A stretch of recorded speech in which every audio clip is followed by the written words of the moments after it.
সম্মানিত ভিউয়ার্স, আসসালামু আলাইকুম। দেশের এবং বিদেশের আপনারা যে যেখান থেকে আমাদের ভিডিওটা দেখছেন, অনুগ্রহ করে আপনারা সকলেই লাইক, কমেন্ট, শেয়ার করে আমাদের পাশে থাকবেন। চাচি, কালকে আমরা আপনার বাড়ি আসছিলাম না? আপনি খুশি হয়েছিলেন?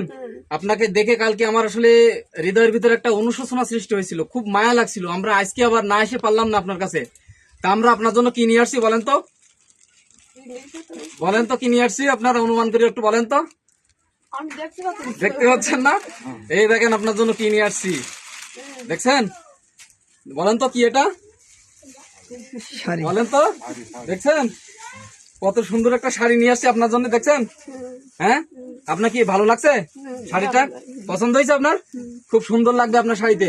আপনি ঈদের দিন এই শাড়িটা পরবেন কিন্তু। হ্যাঁ, আমরা দাঁতপুর একতা উন্নয়ন যুব সংঘের পক্ষ থেকে এনাকে আসলে দেওয়ার মতন অনেক মন আছে, কিন্তু দেওয়ার মতো অত বেশি সামর্থ্য আমাদের নাই। হয়তো বা নেক্সট টাইমে হবে ইনশাল্লাহ আপনাদের দোয়ায়। তবে আমাদের যতটুকু সামর্থ্য তার ভিতর দিয়ে আমরা আমাদের শ্রদ্ধেয় চাচির জন্য একটা সুন্দর সুন্দর একটা লাল বর্ণের শাড়ি নিয়ে এসেছি। আপনারা সকলেই দোয়া করবেন চাচির জন্য এবং আমাদের দাঁতপুর একতা উন্নয়ন যুব সংঘের জন্য দোয়া করবেন। আসসালামু আলাইকুম।